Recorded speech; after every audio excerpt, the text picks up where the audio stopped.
We are Jon Peddie Research, and we chase the pixel. We are interested in anything that captures a pixel, modifies it, generates it, displays it. In the business aspect of our business, I follow the hardware side of that, and Kathleen follows the software side. Hi, I'm Kathleen Maher. I work with Jon, of course. And yeah, so our business is sort of intertwined between hardware and software. Jon tracks what the hardware is doing. His clients want to know what the software is doing, and vice versa. There's a lot of relevancy in the industry, but we should have just a small clarification about the industry. When we talk about the computer graphics industry, it's not easily defined. You can't go out and buy a box of computer graphics. It consists of hardware, it consists of software, content creation, it consists of data transmission, it includes theaters, it includes games, it includes display systems in your car. So everything almost that you come in contact with has some element of computer graphics in it. So with that as a background, then you say, okay, well, what are the most exciting parts that are happening today? And we see several, actually, not the least of which is computer games. That still is a very, very vigorous and growing market. A lot of activity there and a lot of money being spent there, both on consoles and on PCs, and even on handheld devices.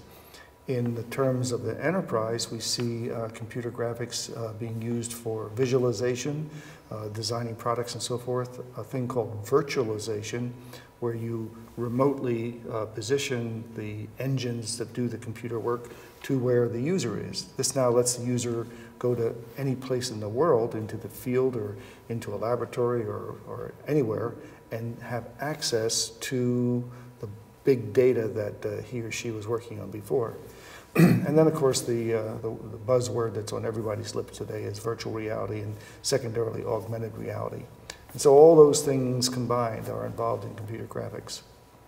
When we first started experimenting with virtual reality, which was in the late 80s and early 90s, the concepts of it were established then, and those basic concepts have not changed.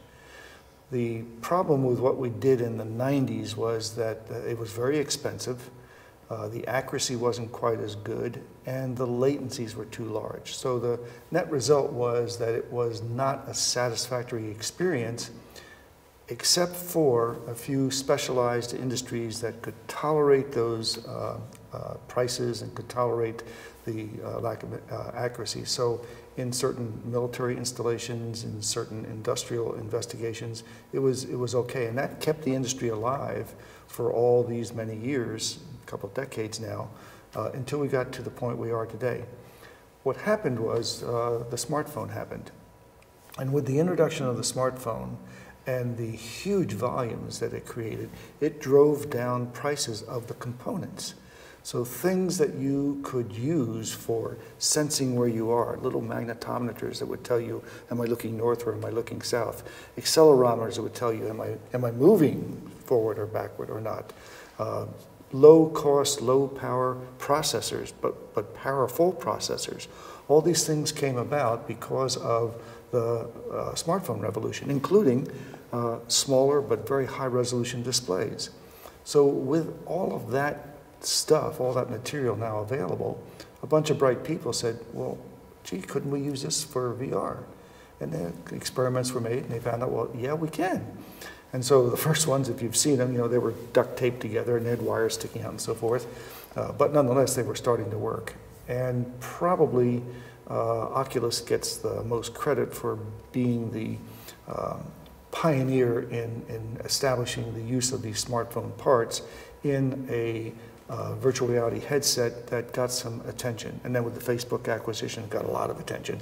And everybody wants to be in the virtual reality business. So things have improved. We still have some inherent difficulties in the technology. There is still the issue of latency that has to do with, if I look here, how long does it take for the thing that I was looking at to get over here where I'm looking?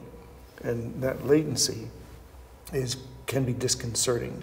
And that's what contributes to what's known as VR sickness or simulator sickness. So that's going to be a tough problem to solve.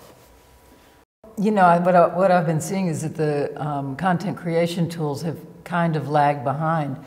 There's, you know, we're talking so much about will VR succeed, and I think that it has too much momentum to fail quickly, but so it'll be with us for a while. But I think a lot of the software companies are just grappling with the challenge of creating content, and it is a big challenge, like just stitching all that that information that comes out of multi-eyed cameras and that sort of thing. Those are big challenges that they're just grappling with now, and so a lot of the content has been most minimal stuff, you know, catching spherical images from what are those cameras? The 360s. 360 cameras, yeah. And so that's lagging, and of course it's content that's going to make the difference between success and failure. So NAB this year and some discussion at the at FMX this year, we've seen the interest in content creation really taking off, and people putting serious thought in it. And I've seen some great work coming from companies like Autodesk and Simulate and the Foundry. So those products aren't quite out on the market, but they will be, and I think that's going to help a lot. I think there's a little bit of both going on. There is some understanding that it's going to take time. I think partly the disappointment over the sort of slow slide of stereographic movies, you know, so that we've kind of reached a place where it's become a medium for animation, and almost that's it. And so now I think they're recognizing that VR will find its niche, and nobody's quite sure what that is yet. But and the other part of it is that it's a medium that's still evolving, and right now it's not that easy to endure VR for a very long time. So it's by definition a short form. Yeah, so so it's being, I think the biggest application we're seeing so far is for PR type things, like to support a movie, or, you know, or a short experience and that sort of thing. And so that's one form of medium that's taking shape, and all this hope for storytelling and everything is still in the search. It's trying to find itself. And then, but I don't want to discount one of the things that has kept VR alive, and will keep it alive past this sort of enthusiastic bump that it's having right now, is industrial uses, experience uses, and in teleportation, enabling people to do things and experience things that are impossible otherwise, and that is going to continue as well. Yeah, there's a definition that we should impose on the conversation, and that has to do with passive viewing of VR and interactive viewing. And so the passive viewing, which lends itself very nicely to the smartphone application of VR, those are examples where you will use this 360-degree camera as an example, but you'll use it for things that have a delivery message involved. They want to sell you a timeshare apartment, or they want to sell you an automobile, or they want to sell you a trip to the pyramids or something of that nature. And so you'll get these views of these things, and that content will probably come to you for free because it's got the sales motivation behind it. But basically all you can do is look. You can't, you know, be involved with it.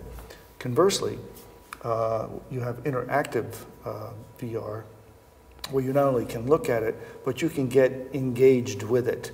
And this is the type of stuff that involves the dedicated displays. So we make another definition, and that is between tethered and untethered. And so the untethered are the smartphones attached to a headset, and the tethered ones are like you've seen from HTC and from Oculus and so forth, that have the umbilical cord in the back, makes you look like the alien.